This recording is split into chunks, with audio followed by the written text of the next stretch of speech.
Sau khi lên mặt trăng năm 2024, tìm thấy một thi thể phụ nữ trên bề mặt mặt trăng. Nhưng khi các phi hành gia trở về, đã tự tử hết rồi. Tất cả họ đều để lại cùng một lời nhắn cuối cùng: chị Hằng không nên lên cung trăng, loài người không thể đi xa. Anh trai tôi trầm tĩnh là một trong những phi hành gia. Khi tôi gặp anh ấy ở bệnh viện bí mật, má anh ấy bị lõm xuống, những vệt máu đỏ phủ kín toàn bộ hốc mắt. Biểu cảm cực kỳ méo mó, như thể nhìn thấy gì đó. Một cái gì đó khiến anh ấy sợ hãi. Khi tôi đến gần anh ấy, mới phát hiện anh ấy đang lặp đi lặp lại một câu nói: Hằng Nga sẽ chết, chúng ta sẽ chết, khi nó đến gần, mọi người đều sẽ chết. Sau đó, anh ấy phát ra một tiếng hú giống như là động vật. Sau đó tôi được đưa đến một phòng họp. Người đàn ông tên là Ngô Văn Luật giải thích cho tôi một phần lý do. Theo những gì anh ta nói, cấu hình của cuộc đổ bộ mặt trăng này là như thế này. Có 5 phi hành gia, đưa 4 người lên mặt trăng, thực hiện khảo sát theo nhóm 2 người, thực hiện công việc lấy mẫu, để lại một người ở lại bay, đề phòng khi xảy ra tai nạn, có thể hỗ trợ kịp thời. Có một tai nạn vào ngày thứ 30 của cuộc đổ bộ lên mặt trăng. Lúc 6 giờ chiều cùng ngày, cả 5 người phi hành gia và tàu vũ trụ hàng không số 2, bỗng nhiên, tất cả đều mất liên lạc. NASA đã điều động tàu vũ trụ không người lái tiến hành công tác tìm kiếm cứu nạn, nhưng không tìm thấy gì. Một tuần trước, tàu vũ trụ Thiên Cung số 2 hạ cánh thành công mà không có bất kỳ tín hiệu nào. 4 người từ tàu vũ trụ liên tục đi ra. Có một người mất tích. 4 người trở về với tinh thần hoảng hốt, mê sảng và từ chối giao tiếp. Nhân viên bên dưới mặt đất bất đắc dĩ, chỉ có thể tự kiểm tra. Kết quả chỉ trong vòng vài phút, tất cả đều phát điên và chạy hết ra ngoài. Trong khoang máy bay có 2 thi thể, là phi hành gia còn lại, Triệu Kim Huy. Một thi thể khác, theo kết quả kiểm tra của tháng 14, là cơ thể của một người phụ nữ vô danh cách đây ít nhất 3.500 năm và người phụ nữ đó là đầu người đuôi rắn. Khi nói đến đây, khuôn mặt cương nghị của Ngô Văn Luật cũng giống như tôi, có một loại cảm xúc gọi là sợ hãi. Vì vậy, chúng tôi đoán rằng anh trai cậu và tình hình hiện tại của 3 người khác có liên quan trực tiếp đến 2 thi thể này. Truyền thuyết về mặt trăng, nó được sinh ra khoảng 3.500 năm trước. Nghĩ đến những gì anh trai tôi vừa nói, tôi ngạc nhiên thốt lên, chẳng lẽ cơ thể của người phụ nữ vô danh đó, đó chính là Hằng Nga trong truyền thuyết? Cùng lúc tôi hỏi câu này, có tin xấu từ phòng bệnh. Anh trai tôi tự nhốt mình trong phòng bệnh. Khi chúng tôi mở cửa, anh ấy ở trên tường nhà vệ sinh, dùng máu tươi viết mấy dòng chữ mèo mó. Những văn bản đó như thể nó được viết trong nỗi sợ hãi tột độ, hoàn toàn không thể nhận ra. Còn anh trai tôi 2 chân dính vào 2 bên bồn cầu, cúi đầu thấp chôn vào bồn cầu. Hiện tại toàn bộ cơ thể đang trong trạng thái thư giãn. Tôi chỉ nhìn một cái là có thể thấy anh ấy đã chết rồi. Anh ấy nhét mũi và miệng vào nước trước đó của nhà vệ sinh, là đang sống sờ sờ tự làm mình chết đuối, và không có dấu hiệu đấu tranh trước khi chết. Một suy nghĩ lạnh gáy khiến cơ thể tôi cứng đờ tại chỗ, làm tôi không cử động được. Người ta không thể hoàn toàn không đấu tranh trong tình huống ngạt thở. Và lúc này, mấy bác sĩ với tinh thần hoảng hốt đều chạy vào. Những người trong 3 phòng bệnh khác cũng tự sát. Và cái chết của họ giống hệt tôi như đúc. Họ cũng để lại những dòng chữ không thể nhận ra trên tường. Sau đó, thông qua phân tích của chuyên gia bút ký, họ viết cùng một câu với anh trai tôi: Hằng Nga không nên bay lên mặt trăng, con người không thể đi xa. Sau đó tôi bị nhốt trong một căn nhà nhỏ và được thông báo không được rời khỏi viện cho đến khi kết thúc. Thời gian gần đây nhất, tôi đã suy nghĩ một vài câu hỏi. Họ đã trải qua những gì trên mặt trăng? Xác chết 3.500 năm tuổi, tại sao lại xuất hiện trên mặt trăng? Người phụ nữ đó thật sự là Hằng Nga trong truyền thuyết thật sao? Nếu Hằng Nga bay lên cung trăng là thật, vậy bàn cổ mở thiên địa, nữ oa tạo người không phải cũng có thể là thật sao? Hôm nay Ngô Văn Luật lại xuất hiện trước mặt tôi. Anh ta đưa cho tôi một bản thỏa thuận cứu mạng. Với tình hình của đội trưởng Trần, cục lý tưởng đặc biệt mời bạn tham gia nhóm điều tra này. Ý của bạn thế nào? Tôi không ngần ngại đồng ý. Phải tìm ra ý định chết của anh ấy. Sau khi ký thỏa thuận bảo mật, Ngô Văn Luật đưa tôi xuống dưới lòng đất của viện nghiên cứu tầng 4. Nơi đây chính là nơi lưu trữ những loại mà từ mặt trăng mang về đây, bao gồm cả xác của Hằng Nga, thi thể như thật, khuôn mặt đẹp, thân trên là hình thái nữ tính bình thường của con người. Bắt đầu từ bộ phận ngực trở xuống, đó là một cái đuôi rắn dài với màu vàng nâu, chiều dài khoảng 3 mét, đường kính tối đa khoảng 40 cm.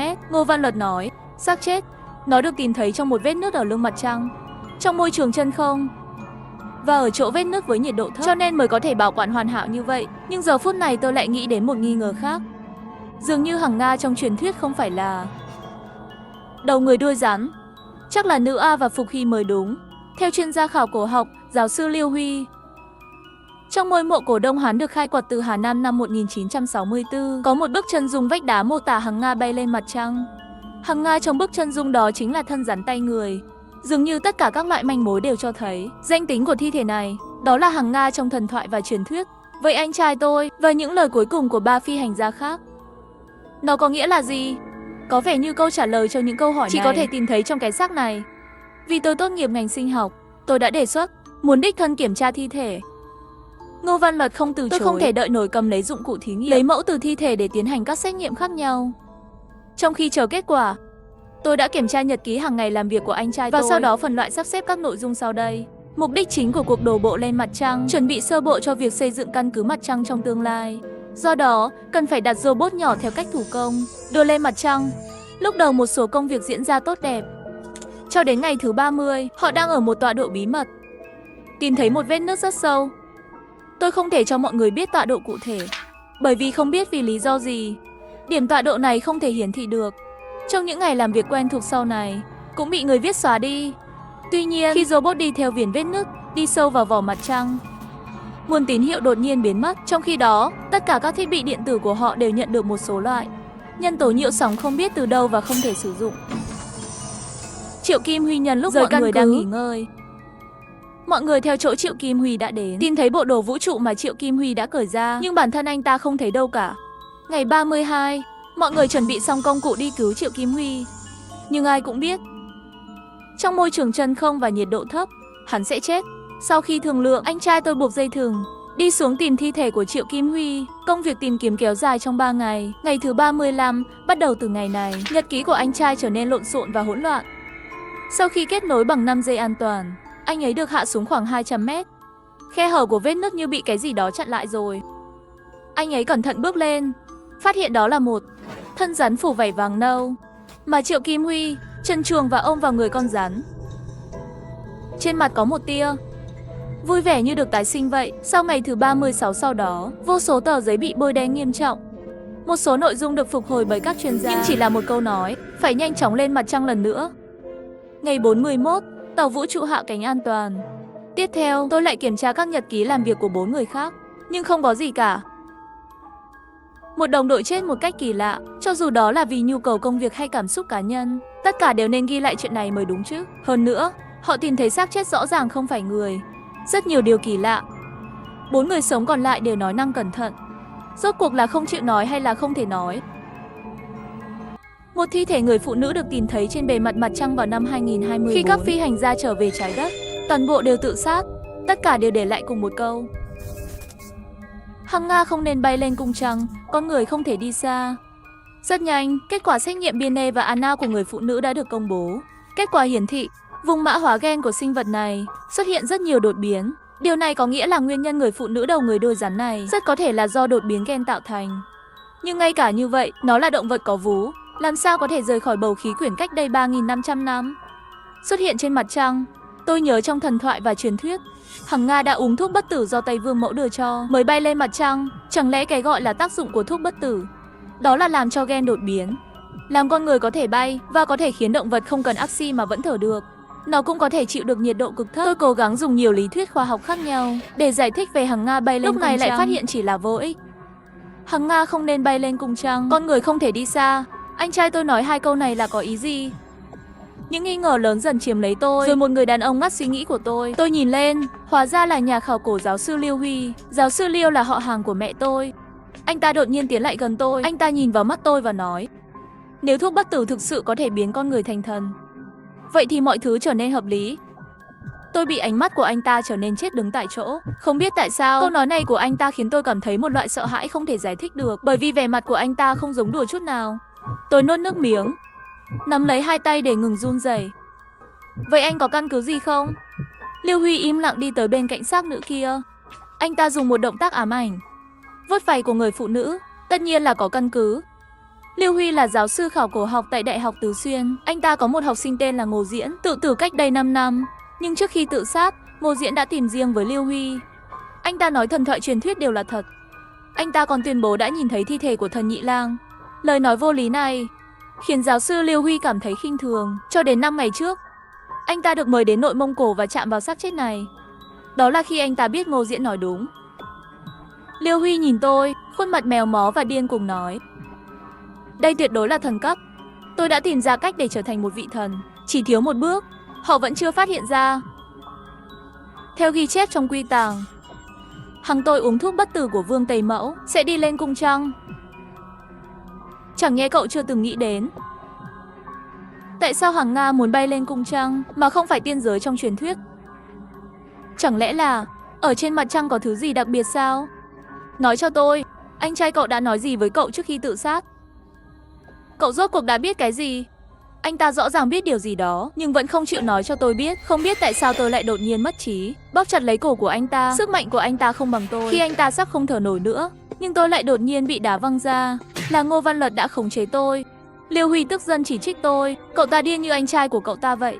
Bác sĩ đã tiêm cho tôi thuốc an thần. Lúc mở mắt tôi phát hiện mình đã bị trói chặt.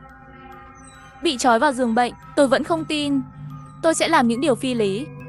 Vì vậy yêu cầu Ngô Văn Luật đưa cho tôi một cái laptop. Tôi đã xem đi xem lại đoạn camera giám sát đó. Liêu Huy sau khi kể về chuyện học sinh của anh ta, đôi môi anh ta bỗng nhiên nhanh chóng chuyển động, nhưng không phát ra bất kỳ âm thanh nào. Đột nhiên trong đầu lóe lên ánh sáng. Tôi nghĩ ra một từ, âm thanh đồng tần số. Nó đủ để ảnh hưởng đến não của tôi. Một người bình thường làm thế nào có thể phát ra sóng âm thanh ở tần số này? Mắt tôi chuyển sang cơ thể người phụ nữ ở trên màn hình. Một sự thật được đặt ra, loại bỏ mọi khả năng xuất hiện trong đầu tôi. Xác chết đó cung cấp một số khả năng cho Liêu Huy liên quan đến phương án do Liêu Huy đề xuất. Nếu bạn nghĩ về thần học, sau khi uống xong thuốc bất tử, Hằng Nga thật sự thành thần. Vậy nếu như Hằng Nga lên cung trăng, nếu không phải trên mặt trăng có thứ gì đặc biệt, vậy câu trả lời chỉ có thể là mặt trăng là tiên giới. Nhưng kể từ khi Liên Xô lên mặt trăng lần đầu tiên vào năm 1959, con người dùng mọi thủ đoạn khám phá mặt trăng. Đến hôm nay, vô số máy móc do thám có thể nói là khám phá toàn bộ mặt trăng. Nếu thật sự tồn tại tiên giới, không thể không bị phát hiện một chút dấu vết nào. Một dự đoán táo bạo bỗng nhiên xẹt qua đầu tôi. Có lẽ cái chết của anh trai tôi và cả cái chết của Hằng Nga đều có quan hệ trực tiếp với tiên giới trong truyền thuyết. Suy đoán này khiến tôi rùng mình. Một nỗi sợ hãi lao đến như thủy triều. Chúng nhấn chìm tôi. Trong trường hợp đó, tôi nên ngăn những người khác lên mặt trăng một lần nữa. Cho nên anh ấy mới viết câu lên mặt trăng càng sớm càng tốt, dùng mực bôi đen, bởi vì rất có thể đó không phải là những gì anh ấy viết. Tôi vội vàng gọi cho Ngô Văn Luật. Tôi đã nói với anh ta. Sau khi nghe xong, anh ta rơi vào một thời gian dài im lặng. Sau đó lắc đầu. 10 ngày sau, chúng ta sẽ lên mặt trăng một lần nữa. Chúng tôi không thể vì suy đoán vô căn cứ của cậu để hủy bỏ kế hoạch này. Tôi hiểu mối bận tâm của anh ta, cho nên đề nghị cùng nhau tham gia kế hoạch lên mặt trăng. Ngô Văn Luật không từ chối. Nhưng một ngày trước khi lên mặt trăng, lại xảy ra một chuyện cực kỳ kinh khủng. Liêu Huy chết rồi, toàn thân nổ tung mà chết, máu thịt văng khắp phòng. Tôi là người đầu tiên vào phòng. Tôi tìm thấy 2 ống kim trên bàn của anh ta. Một cái đã rỗng rồi, một cái khác chứa đầy chất lỏng không rõ. Khi đó tôi không biết điều gì đã thu hút tôi. Cơ thể không kiểm soát được lấy chất lỏng của một ống kim khác tiêm vào cánh tay của mình. Tôi thề rằng cơ thể tôi lúc đó chắc chắn là bị lực lượng nào đó khống chế, nhưng tôi đã giấu chuyện này. Ngày hôm sau, lực lượng đổ bộ lên mặt trăng đã đến được phía vết nứt của mặt trăng. Vị trí hạ cánh cách thung lũng vết nứt bí ẩn đó khoảng 40 km. Sau một thời gian ngắn nghỉ ngơi, tôi, Ngô Văn Thanh và nhà khảo cổ học Cố Thanh chính thức đi tìm vết nứt. Lúc đầu Cố Thanh có vẻ rất phấn khích, sử dụng bộ đàm vô tuyến, nói với tôi vài điều, nói về truyền thuyết thi thể nữ 3 mắt và người ngoài hành tinh. Nhưng âm thanh vô tuyến có những tạp âm kỳ lạ xuất hiện. Từ từ những tiếng ồn đó biến thành một câu, trở thành một câu rõ ràng: mau quay về, đừng lên mặt trăng, đừng tìm kiếm sự thật chỉ mang đến cái chết, quay lại đi. Cảnh báo như vậy không ngăn cản chúng tôi tiến lên. Chẳng mấy chốc chúng tôi đã tìm thấy vết nứt. Nhìn bóng tối của hư vô, trong lòng tôi không biết là sợ hãi hay là tự ti về sự nhỏ bé của con người. Chúng tôi lập tức thông báo cho 2 phi hành gia còn lại mang theo công cụ đến đây. Ngô Văn Luật trong thời gian chờ đợi đột nhiên nhấn liên lạc với tôi. Cố Thanh có gì đó không ổn. Vâng, tôi cũng vừa để ý thấy anh ta duy trì tư thế kỳ lạ này đã lâu rồi, nhưng khi hai chúng tôi đang thương lượng phải làm gì tiếp theo, anh ta bất ngờ ở trong bộ đồ phi hành gia hét lên: Hằng Nga không nên bay lên cung trăng, con người không thể đi xa. Sau đó anh ta nhanh chóng cởi bộ đồ vũ trụ ra, trực tiếp nhảy vào trong vết nứt. Mặt trăng rõ ràng trọng lực rất nhỏ, lẽ ra anh ta phải bay lên chứ không phải rơi xuống. Nhưng điều kỳ lạ là anh ta cứ như vậy rơi thẳng vào trong bóng tối. Ngô Văn Luật gặp phải cảnh tượng như vậy, tiếng hét gần như tuyệt vọng vang lên. Mặt anh ta đầy sợ hãi, hình như cũng nhìn thấy cái gì đó không thể tả nổi. Nhưng điều kỳ lạ là tại sao chỉ có tôi không có sao cả? Dường như không bị ảnh hưởng. Một ý tưởng khủng khiếp và táo bạo bao trùm lấy tôi. Chẳng lẽ liên quan đến việc tiêm chất lỏng bí ẩn đó? Lúc này hai phi hành gia khác cũng tới. Tôi muốn họ chăm sóc Ngô Văn Luật trong khi tôi đi xuống vết nước với các công cụ. Khoảng nửa tiếng sau, chạm vào xác của Cố Thanh, vẻ mặt của anh ta lại là cười. Nó giống như một sự giải thoát. Tôi quan sát xung quanh, lúc này tôi có thể xuống độ sâu thấp nhất. Bởi vì vết nứt bên dưới không còn có thể chứa được cơ thể con người nữa. Tôi chỉ có thể quan sát, tôi nhìn thấy sâu trong khe hở dường như có một loại ánh sáng xanh không thể miêu tả. Trong nháy mắt, tôi dường như nhìn thấy vô số cảnh tượng. Tôi đã thấy Hằng Nga. Cô ấy khẩn cầu phụ giữ cho thuốc bất tử.